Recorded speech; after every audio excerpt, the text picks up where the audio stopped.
Il a réveillé un peuple, avec le sang et les esprits. Voici l'histoire de l'homme, que même la mort n'a pas pu faire taire.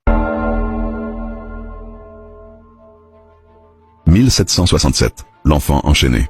Quelque part en Sénégambie, un enfant naît, les yeux vers le ciel, les pieds déjà liés par les chaînes du destin. On l'appelle Boukman. Mais personne ne sait encore que cet enfant allait faire trembler les empires. 1775, capturé, arraché à sa terre, jeté dans un bateau sans nom. Le sel de l'océan dans la gorge, le fouet pour langue étrangère.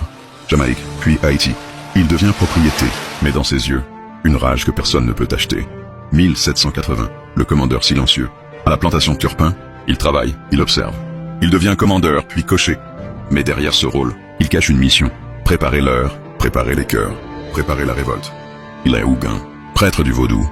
Son tambour ne frappe pas que la terre, il frappe les âmes. 14 août 1791, Ouakaïma. Dans une nuit sans lune, un feu s'allume au cœur des ténèbres. Ils sont là, des centaines, des esclaves, des résistants, des survivants. Boukman lève les bras. Cécile Fatima entre en transe. Un cochon noir est sacrifié. Le sang coule, mais ce n'est pas simplement un sacrifice, c'est un serment. Écoutez la voix de la liberté, brûlez les chaînes. Cette nuit-là, l'histoire change de direction.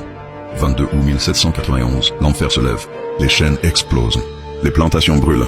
Tout devient cendre. Les maîtres tombent. Et dans les cendres, la naissance d'un espoir. Boukman avance vers le Cap français, vers l'impossible, vers la guerre.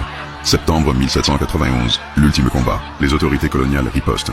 Les fusils tonnent, le sang jaillit. Boukman tombe, debout, à la tête de ses troupes. Mais comment tuer un symbole? Il coupe sa tête, l'expose en public, pensant tuer la révolte. Mais ce qu'ils ne savent pas, c'est que Boukman n'est pas un homme, c'est une étincelle. Après lui, la tempête. Jean-François, Biassou, Toussaint, puis Dessalines. La flamme que Boukman a allumée ne s'éteindra jamais. Son nom, son mythe. On a dit qu'il venait de Jamaïque. Peut-être pas. On a dit qu'il était lettré, qu'il était musulman. Peut-être pas. Mais qu'importe. Ce qu'il était vraiment, c'est un réveil. Celui des tambours, celui des âmes, et celui d'un peuple. Moi je ne juge pas. Je réveille l'histoire. Les contenus de Mapou sont à but éducatif et informatif. Ils ne prennent aucun parti politique et ne soutiennent aucune forme de violence. Aucune accusation personnelle n'est faite. Les faits présentés sont basés sur des sources publiques et vérifiables. Mapou raconte l'histoire pour éveiller les consciences et préserver la mémoire.